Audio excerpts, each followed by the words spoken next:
મહેસાણામાં ઉત્તરાયણ પહેલા પોલીસની મોટી કાર્યવાહી। જગુદણ લિંચ રોડ પરથી પ્રતિબંધિત ચાઇનીઝ દોરી પકડાઈ છે।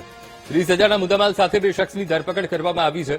બંને શખ્સની ધરપકડ કરી પોલીસે પૂછપરછ હાથ ધરી છે।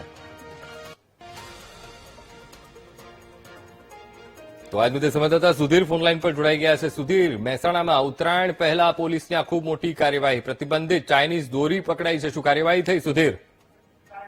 જે ઉત્તરાયણના તહેવાર પૂર્વ મહેસાણા જિલ્લામાંથી પ્રતિબંધિત નાયલોન અને ચાઇનીઝ દોરી વેચાણ પર પોલીસે શકંજો કર્યો હતો અને મહેસાણા તાલુકા પોલીસે ગુપ્ત માહિતીના આધારે કાર્યવાહી કરીને જાહેરનામાનો ભંગ કરી અને પ્રતિબંધ દોરીના જથ્થા સાથે 2 ઇસમોને ઝડપી પડ્યા હતા અને જેમની પાસેથી મોટી સંખ્યામાં ચાઇનીઝ દોરીના રીલો મળી આવ્યા હતા અને મહેસાણા તાલુકા પોલીસ સ્ટેશને ટીમે પેટ્રોલિંગ દરમિયાન અને બાતમીના આધારે જગુદણ લિંચ જતા રોડ ઉપરથી વોચ ગોઠવી હતી અને આ દરમિયાન જે પોલીસને 2 શખ્સો પ્રતિબંધિત નાયલોન દોરી અને ચાઇનીઝ જથ્થા સાથે ઝડપી પડ્યા હતા અને આ ઝડપાયેલા ઇસમો પાસેથી 50 નંગ પ્રતિબંધ નાયલોન ચાઇનીઝ દોરીના રીલો જપ્ત કર્યા છે અને જેથી બજારની કિંમત આશરે 30,000 આંકવામાં આવી છે અને પોલીસે બંને ઇસમો વિરુદ્ધ અત્યારે તો જાહેર ભંગ બદલ કાયદેસરની કાર્યવાહી કરીને હાથ